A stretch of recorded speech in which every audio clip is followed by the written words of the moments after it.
Mayong adlaw, nagpa-hair follicle ug urine drug test si Davao City Councilor ug Vice Mayoral Candidate Bernard Alaga sa usa ka pribadong diagnostics center sa Bahada, Davao City adlaw nga Huwebes, Mayo 8 ning tuiga. Paagi sumalapan niya kini aron nga mahatagan og peace of mind ang mga botante nga wala nagagamit og illegal nga droga ang mga kandidato sa syudad. Ilabi pa nga nagkaduol na ang eleksyon. Human ini gihagit sab ni Konsehal Alag ang tanang mga kandidato nga mupailawom sab sa drug testing. Ilabi na sa mga katbang karon sa posisyon nga si incumbent Davao City Mayor Sebastian Duterte ug ang uban pang magpapili isip Vice Mayor sa Davao City nga sila Rodora Barcena ug Richard Alcebar.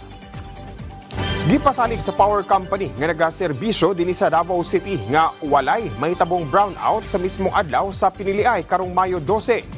Gisiguro sa kumpanya nga paigo og sobra pa ang supply or power supply sa Mindanao. Nakikoordinar na sab sila sa Commission on Elections kun COMELEC, Department of Education kun DepEd ug uban pang ahensya aron nga masiguro nga walay aberya sa serbisyo sa kuryente sa adlaw sa pagboto. Aduna na sab gihimong preventive maintenance ang mga power company sa mga linya aron nga malikayan ang kalit-kalit nga power interruption.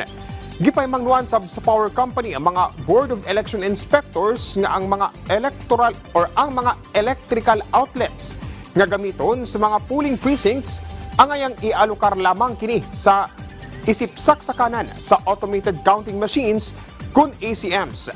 Gidili sa bang pag-overload sa mga saksakan aron nga malikayan ang mga kakulian o sunog nga mahimong makaapekto sa proseso sa eleksyon. Huwag mo kanto ang mga nagunang balita din sa PTV Davao. Ako si Jay Laga para sa Pambansang TV sa Bagong Pilipinas.